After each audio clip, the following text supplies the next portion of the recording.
啊？别的不敢说，黄鱼面你已经得到海阔他爸的真传了。哎，回头咱俩合作，去夜市摆个摊，赚钱咱俩对半局。修池负责做饭，你来干嘛？思怡，来，下手啊！吃啊吃。干嘛你嫌弃我呀？谢谢。你还好吧？我来揍你！我看你下午到现在都没怎么说话，是不是吓着了？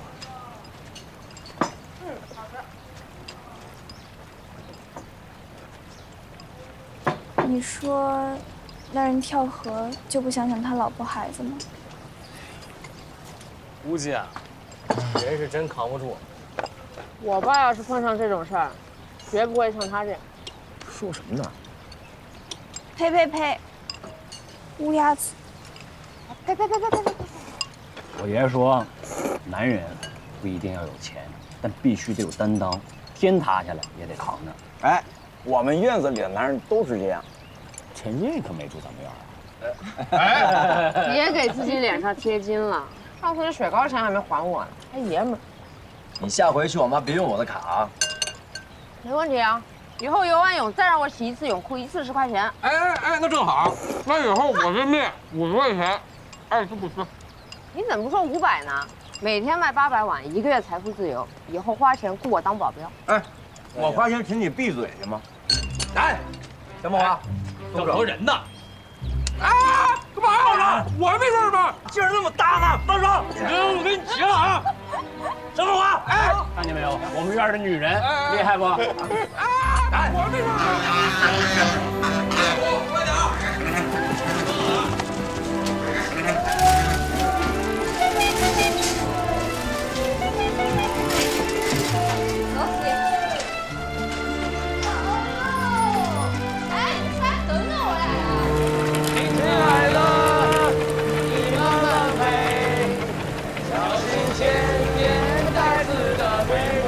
别唱了，我求你们，唱歌还招魂呢。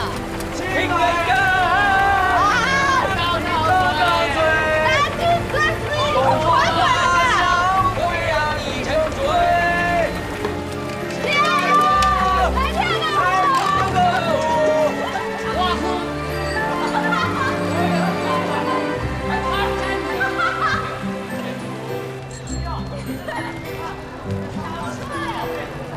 子毅，好好吃饭啊！放学我们来接你。你咋不让我多吃点？这一天天的。啊！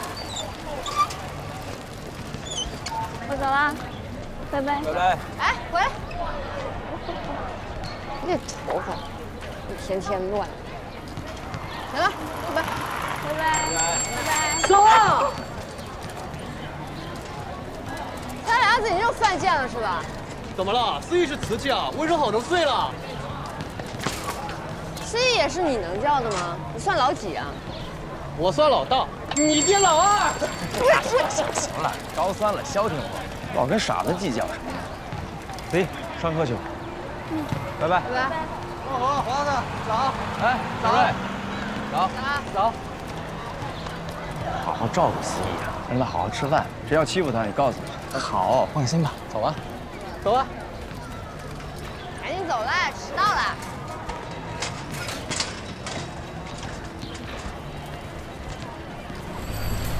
学校有规定不许戴假发，站下来。好。现在就站啊。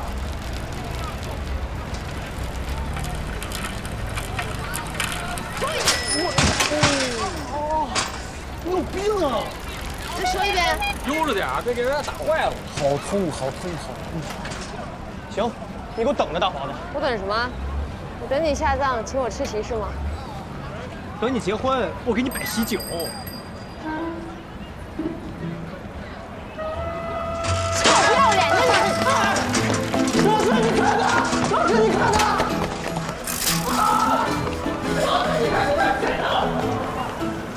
去年我们其中有10个同学考上了大学，其中有2名考入了重点大学，改变了自己的命运。榜样就在你们前面呢，同学们。人生的路怎么选，就掌握在你们自己手里。隔壁一中的学生们跟你们同龄，他们为什么能考上清华、北大、985、211？我们就不行吗？不行。我们不会这么没有自信吧？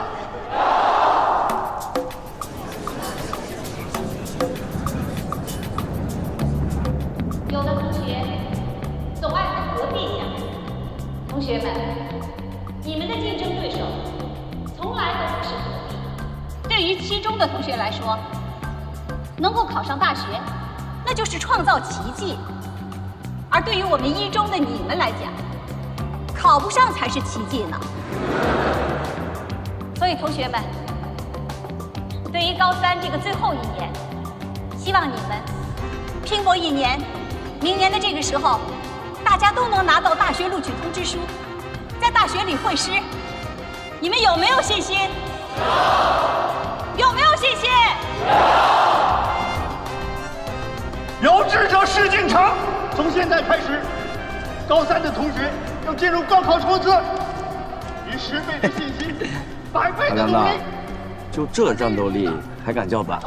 好男不跟你斗。听见没有？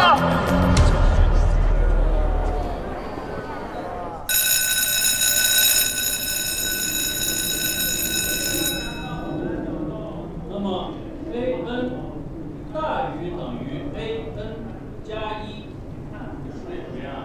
递减。那么 AN 大于等于 AN 减1，这说明什么？对，这是单调递增。现在你们是高三了，别整天没精打采的，尤其是你，谢望和。来，我们继续上课啊！好身手啊！这些年把你给练出来了哈！承让。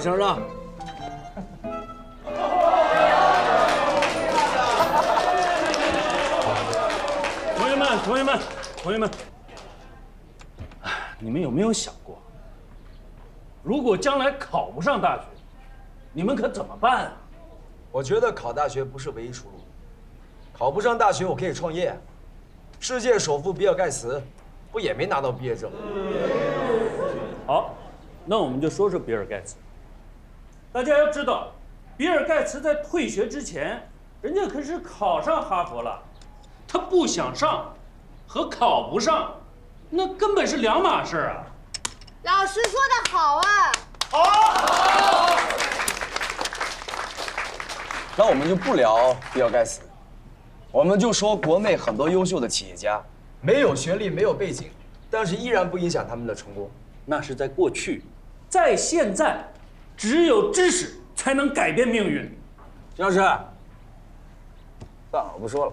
啊，没关系，你说你的，你要是说错了，老师不怪你；说得好，老师不给你留作业。真的假的？当然是真的。说话算话，算话。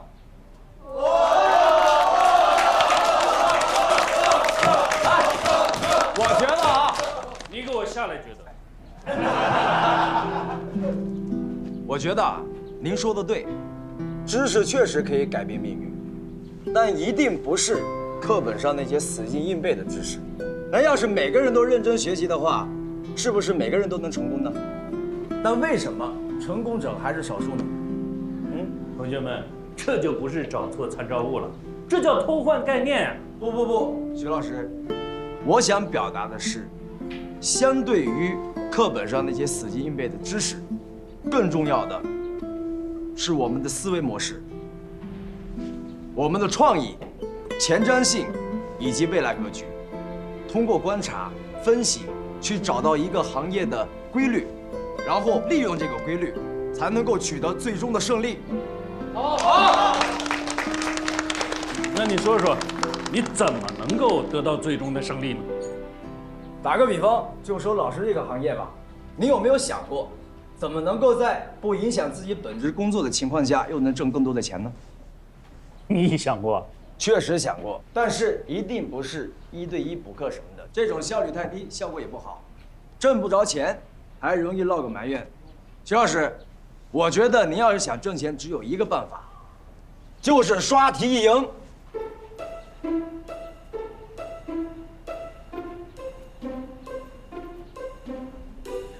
什么赢？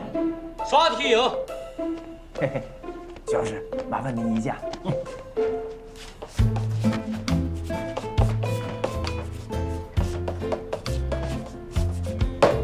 刷题赢。刷题不懂吗？一块儿刷题。其实，想要提高成绩很简单，就是玩命的刷题。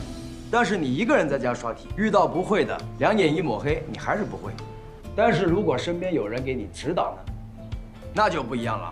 刷到哪儿讲到哪儿，成绩一定会提高很多。当然啊，辅导课这不能收费，违反校规。但是您可以收取餐饮费、营养费、试卷印刷费等等。老师可以合法合规的挣了钱，同学们成绩也能够提高。我就问问大家，如果有这么一个地方，一个周末2天，徐老师讲解，管饭还不点名，我们就让徐老师挣这50块辛苦钱，大家愿不愿意？50也太贵了吧！嫌贵48， 48也贵呀44，那数字多不吉利啊！44我去，哎，我也去。老徐的面必须给。我也去。徐老师，加上我全班一共40人。哎呀，行，那也没多少钱。老师的时间也是很宝贵的啊。徐老师，您别着急啊，我给您算个账，一年有52个周末，52乘以44乘以40，得多少钱91520。91520，这只是一个班的价钱。您要是觉得不够，我们还可以扩招。您就按几何级数来算一下，扩2%，那得是多少钱？您先算着，我回去喝口水。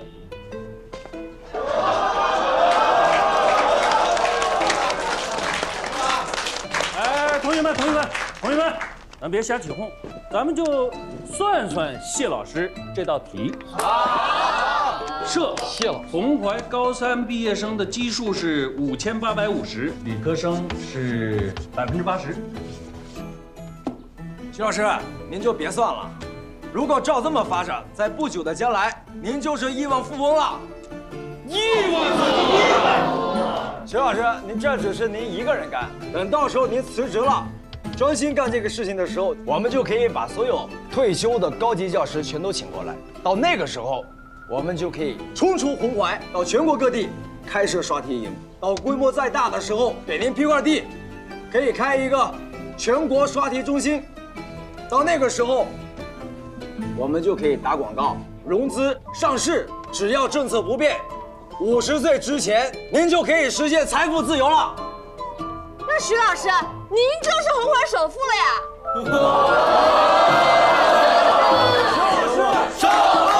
徐老师，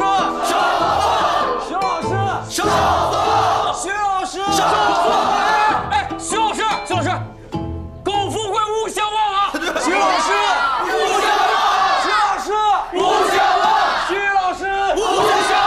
不是你跟他们说那么多，他们听懂啊？燕雀安知鸿鹄之志，不对知音，枉费舌尖。一会儿撞死你！又想干嘛呀？帮我转告夏凤华，他欠我钱。欠你什么钱呀？空军1号刚从上海买回来，你看他给我踩的还能穿吗？多少钱啊？别问，问了你们也赔不起。那你想怎么样？不想怎么样。一双鞋小意思，要我想，每天都能换新的。我嘚瑟能死吗？兜里有钱当然得嘚瑟呀，不像某些人，钱都在脑子里，兜里一干二净的，整天就知道吹牛。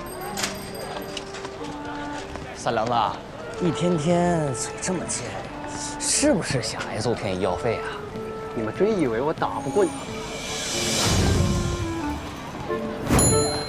告诉大华子，我天天赚钱，有本事天天来堵老子啊！一个字儿，贱。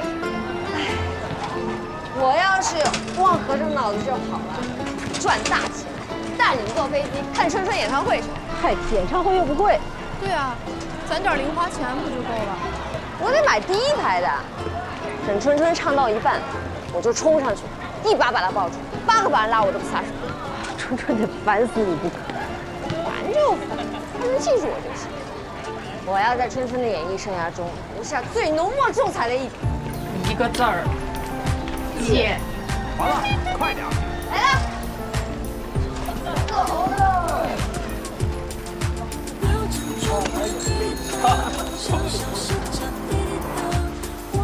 Ladies and gentlemen， 欢迎来到我的演唱会。嗨，台下的观众朋友们，你们好吗？让我看到你们舞动的双手，大声喊出我的名字！什么？我们今天的国庆！不行，我们同意。这回说好的是借，就半年。我们想开个网吧，赚了钱就还咱。上回开面馆欠的钱还没还呢，还有上回都没还。上回不都还了吗？还你妈！你说什么呢？钱还到了你妈的口袋里，能回得来吗？你说你妈这2年来了多少回啊？那怎么了？我妈还不能来了？不是说不能来，每回一来都带着一大家子人，连吃带拿的，好不容易攒点钱都贴给你妹了，我欠她的呀。行了，我欠他们的，行了吧？那我没替我照看我妈，替我尽孝道，吃点拿点有什么呀？不应该呀。那你都决定了，跟我商量啥？存着在抽屉里，我自己干。哎，你干什么去？黑灯瞎火！你管我！你先说清楚，到底是借还是不借呀？我不借，我凭什么要借？原先咱们家生意还行的时候，我说什么了？受多少委屈我都认了。但现在运河什么情况？你心里没点数啊？郝川，原来一天挣多少钱，现在挣多少钱？你不算账，我都算着呢，这日子还过不过了？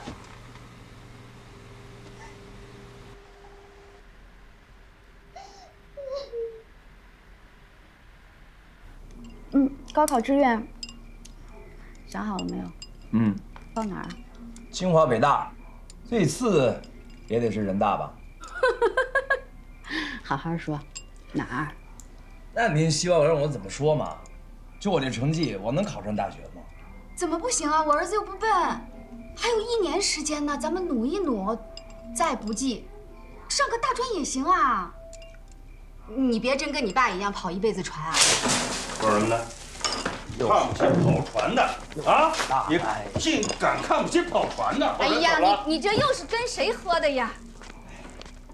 孙总，现在人家是大老板了，在外面有3个大工地，还有自己的这个水厂，哟，厉害！哪个孙总啊？我那同学3梁子他爸，破包工头。哎，孙总，孙瘸子，他说什么时候给咱们结账？啊？哎，他说了，现在他手上的项目太多，一等腾出手来，他第一个就给咱结啊。给他拉了10几床水泥，1分钱也不给，这不欺负人吗？大人的事，小孩子少管。那我能不能说，那个孙瘸子他就是赖账，上个月刚买辆大奔，你知不知道？对，人家买的是二手的车，二手的，人家又没说不给咱们结，你都别给我烦啊！等会儿啊，凉了，给您热热。啊，你让他写个保证书，说好什么时候还，过了那个点儿得交滞纳金。疯了吧你？咱家的生意都是人家给的，把人家给得罪了，咱们都得喝西北风去。你才疯了吧？你给人家干活不要钱，那你图什么呀？你才疯了呢！想老杨这事儿啊，少管。我能不管啊？我跟你说，以前咱们跑快赚钱真是晚节晚节，咱都可以，我都说得过去的。啊，再不结账，让你俩喝西北风啊！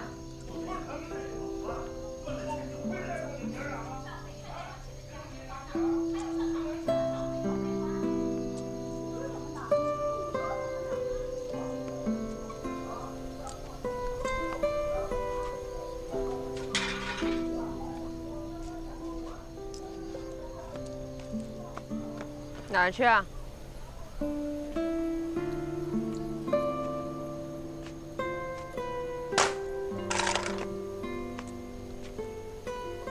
哎，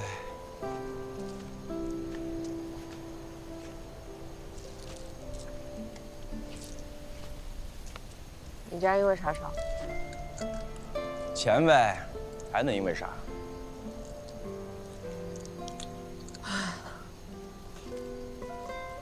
以后我要是嫁人，对方有没有钱无所谓，一定不能太愚孝。为什么？辛辛苦苦赚点钱，全补贴他妈了，家里花什么？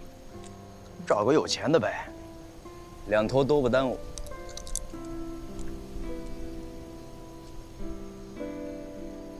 干嘛？你以后要是发了财，我要发财了，我就把我爸的厂给买了，逼他退休，然后在城里给他们买个大房子，带花园那种，让他们每天就在家里遛遛鸟、养养花、晒太阳，无忧无虑。那多无聊啊！他们会闷死你。你呀，就是身在福中不知福，对父母的辛苦熟视无睹。哎，这运河啊是没戏了，跑船的赚不到钱，我看这花街呀，迟早也要完。树挪死，人挪活，以后啊，哪儿好发展，咱们就上哪儿去。只要肯努力，肯定饿不死。你最想去哪儿？没想好。你呢？北京，中关村。长大了就去。多大算长大？至少得高中毕业吧。反正我不可能在这儿原地等死。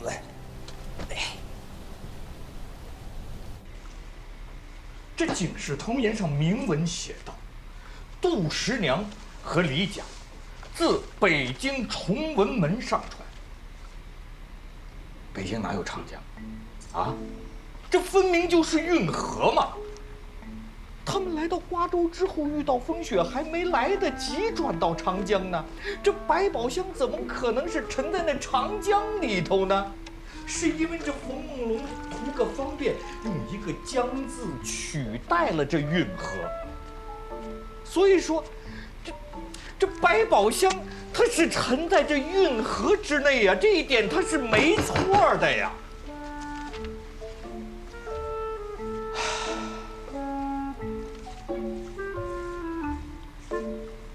这以前也不是没被退过稿，可这以前退稿的时候，大将，最起码他会写上为什么会退你的稿，他退稿的原因是什么。可现在倒好，连个字儿都懒得写了，盖个章子就给你退回来了，还退到你单位里头。我问问你，你方才也看了，他们为什么退我的稿？凭什么退我的稿？好了好了，你冲孩子喊什么呀？他又不是出版社的。老子咽不下这口气。你咽不下，你就把他当个屁放了。你这是说的什么话呀？有几个人说话的吗？息怒，息怒！我刚才也看那稿子了，我觉得退稿并不是您的学术水平不高。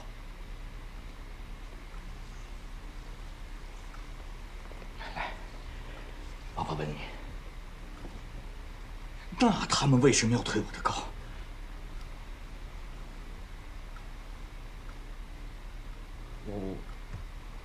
我觉得是题材。题材啊？什么意思？就那个杜十娘，都已经是陈芝麻烂谷子的事儿了，现在的读者不感兴趣，不好读也不好卖。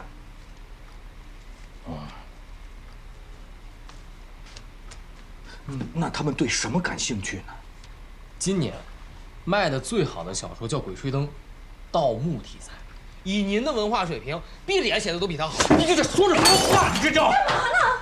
你怎么还能打孩子呢？没事吧？他这说的是人话吗？啊，他让我去写盗墓的去，他怎么不让我写杀人放火的？也行啊，变态家属连环杀人案也好卖啊。走吧，成何体统啊！我是一个文人，我能写那些下三滥的东西吗？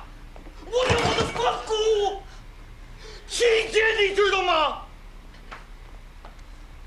消消气儿。他这一定要追我。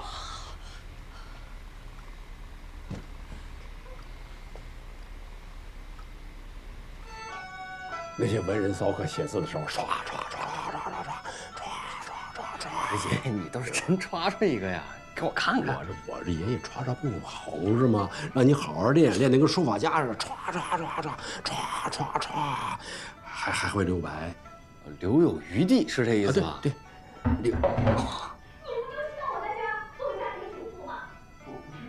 你就是这个意思。这些年，我在家相夫教子，为家庭做贡献。我不求你理解，也不求你感激我。可现在，我只想把我失去的东西一点点的找回来。你失去什么了？我以前的名字叫罗之梅，可现在呢？现在谁知道我的名字啊？所有的人都叫我海阔妈。这日子过着过着，我就把自己的名字都弄丢了。之梅，他们叫海阔妈，那是互相之间都这么叫嘛。你当然叫罗之梅了，你在我心里永远是罗之梅呀。再说了，你说你演个小角色就能把名字找回来了？至少片尾字幕上会打上罗之梅这3个字。片尾只有广告，那哪有什么字幕啊？你别胡搅蛮缠！我告诉你，周艳玲，这次我走定了，你别想阻止我。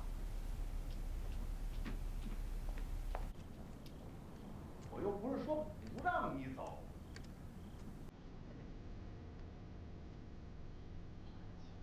我现在说什么也不是，不说什么也不是，横竖就是挨骂，我能怎么办？爸对你挺好的，好什么好？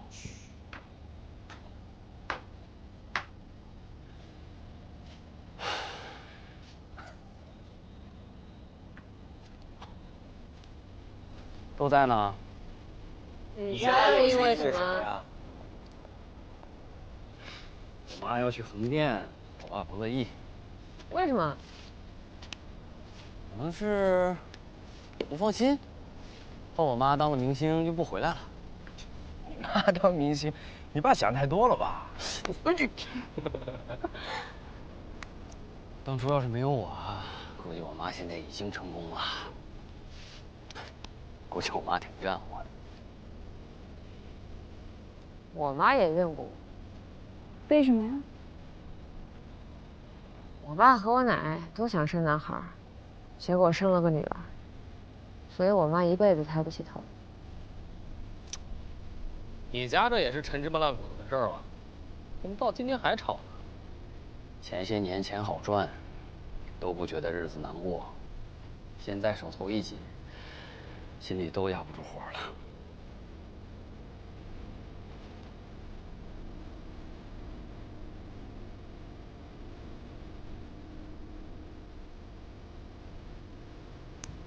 所以呀，我们都得往前冲。现在家里赚不到钱，那就得靠我们了。有了钱，我爸要不到账，我妈不至于跟他急，海阔妈也不至于着急出去演戏。房子家，真想要个儿子，那生一个就是了。所以归根结底，还是因为钱。我同意。等老子一毕业，第一时间去兰州。兰州？要吃拉面啊？每天睁开眼就看见运河的人，也和运河命运相依。由无数羁绊组成的父辈祖辈们，还在努力地坚守着，而年轻人就像最初的运河，求新求变，想要开拓更广阔的世界。算老几啊？那你差点给我摔下。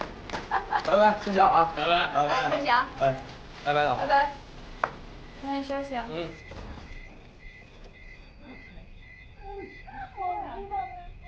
我不是一个好妈妈，可是我已经尽力了。我知道，行，你站起来说，站起来说。行。我要是不把他送您这儿来，他早被老哥给糟蹋了。你说什么？那年我刚生老二，还在月子里，突然间有一天，我发现他在偷看思雨洗澡。他就是个畜生，畜生！思雨那年才10岁，所以我一狠心，赶紧把他给送您这儿来了。这几年，我老是做梦，梦见思义爸爸就是站在那儿，看着我，也不跟我说话，光流泪。我知道他是在怨我，可是我但凡有一点手艺能够养活这个家，或者是老葛他像个人，我也不至于过成现在这样，是吧，妈？那我们就赶紧跟他离了吧，趁着年轻再找一个。不找了，我命硬，克人，克死了思义爸爸，第二个也破产了，欠了一屁股债。你认命了哈？不认命还能怎么样啊？眼瞅着老二又要上学了，学费还没着落呢。妈，您不是每个月还有点房租钱吗？您能不能帮帮我们母子俩呀？你救救急嘛。那思义呢？思义怎么办？要不行，我就去南边，我去干传销。只要我豁出脸来，钱也赚了不少。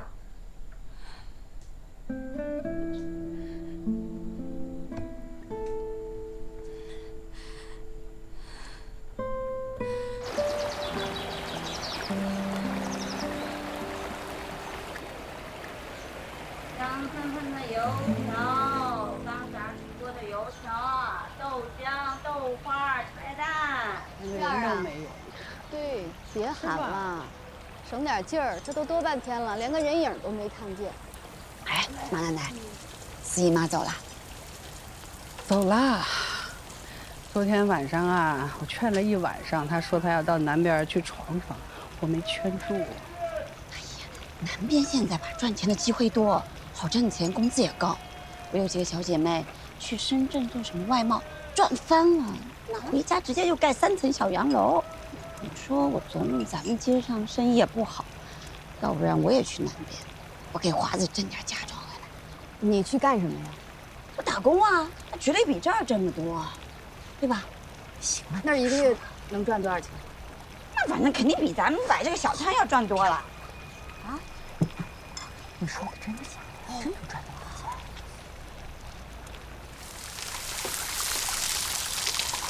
当他们发现了亚洲大陆，他们发现在亚洲大陆不只有巨大的市场，而且还有黄金和香料的时候，那么对于他们来说，要往亚洲大陆来，要跟亚洲这边进行商业互动，这是一个非常非常重要的原因，对吗？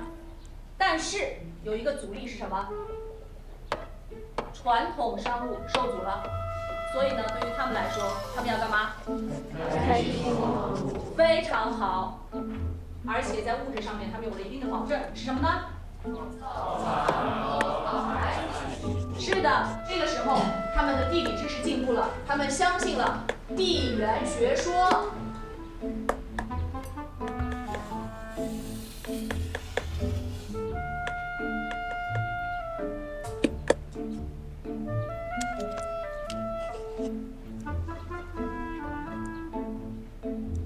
来，给他拓展一个新知识点啊，跟航海有关的。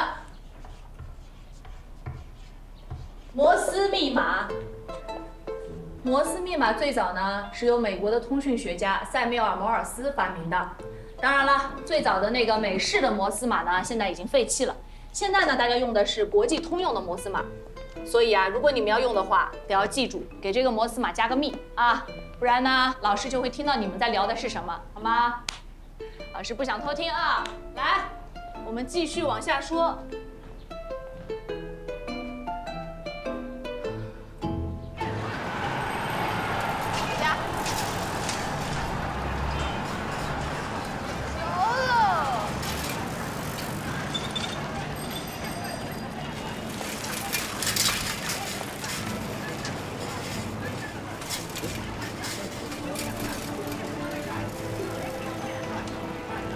怎么了？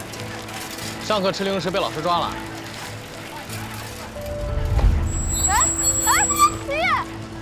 思怡，思怡，怎么了？思怡，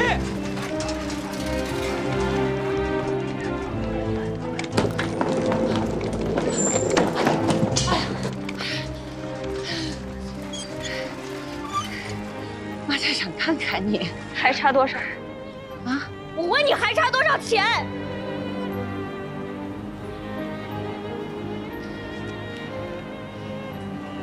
钱的事儿不用你管，你的任务就是好好学习。你是不是觉得自己特善良、特伟大、特别有母爱啊？怕我受伤什么都不管就把我扔到奶奶家，自生自灭？我才10岁啊！你有没有想过我该怎么办？我现在17了，还天天失眠，就是从那个时候开始的。你可能觉得都是为了我好，可我不会领你这个情的。还有那个弟弟，你说没钱上学，现在是9年义务教育，连这点钱都弄不到吗？还传销，你看自己还钱不够，还要跟亲戚朋友吗？学费是没几个钱，但是老葛他大人欠了好多钱，我得赶紧还上，不然他们会堵在你弟弟学校，天天跟他去要钱。你说个数，我哪怕卖血都给你填上。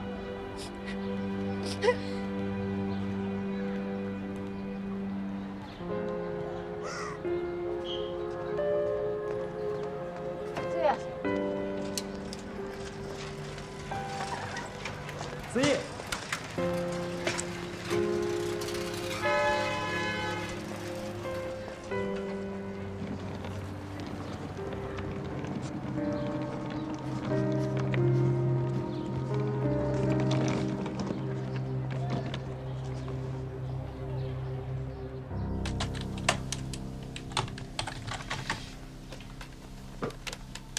这干什么呢？一个游戏外挂，自动挖金币。你这玩意儿不犯法吧？不多吧，应该问题不大吧？如果被官方发现，最多就是封号。没必要。黑客行为要是被举报，很有可能会影响高考，你知不知道？思义急着用钱，总得想点办法吧？你们说，这他妈倒霉跟他有什么关系啊？平时又不来往。思义心里难受啊，逼急了，他真敢卖血去。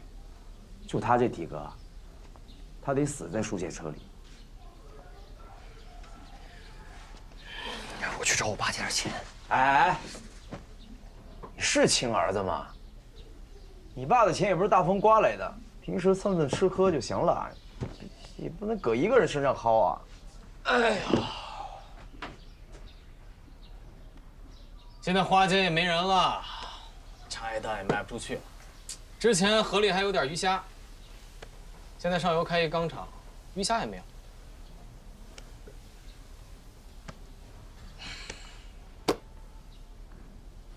哎，西闸那边有一废船，咱们不行。怎么不行啊？那船没人要，都停了个把月了。那柴油流到河里，鱼都翻白肚了，田都废了。咱们去把那柴油收拾收拾，这也算是为环保事业做贡献了。对呀。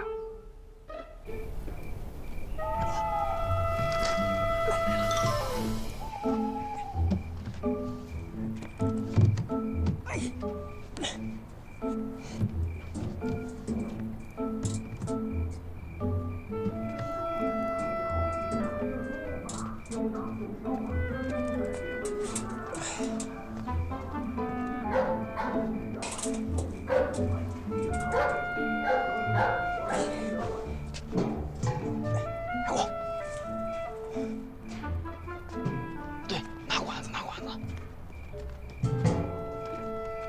轻点啊！你们要去干嘛？你管的，怎么哪儿都有你啊？哪儿凉快哪儿待着去。废话呢？去干嘛？西闸有一废船，漏油，我们捡破烂去。不准去，否则我告你妈。锤子在这。大华子，你以为我不敢动你啊？哎呦，不得！别闹了，司仪机等着钱用呢，放手。行吧，那我也要去。你去干嘛呀？我去给你们望风。今天不带我，谁也别想出这门。走，把那盆儿拿上。走，拧死我得了你！哎，你们一会儿怎么运啊？什么怎么运啊？先去花街借个推车。想的还挺周到，他绝对是一惯犯。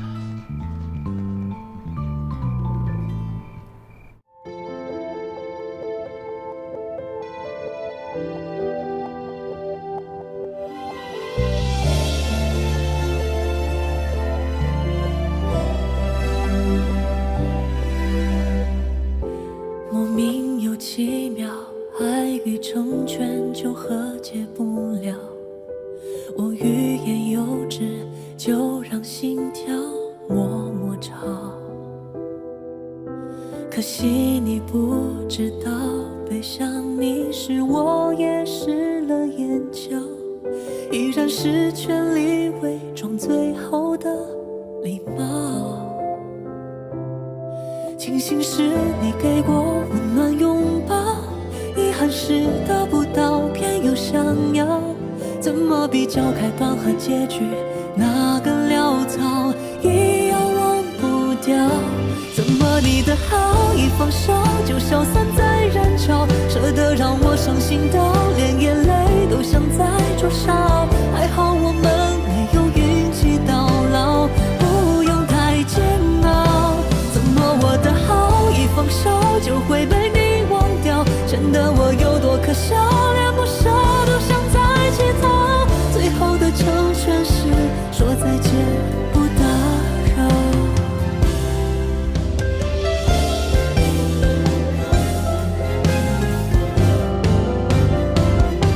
怎么你的好一放手就消散在人潮，舍得让我伤心到连眼泪都想再灼烧。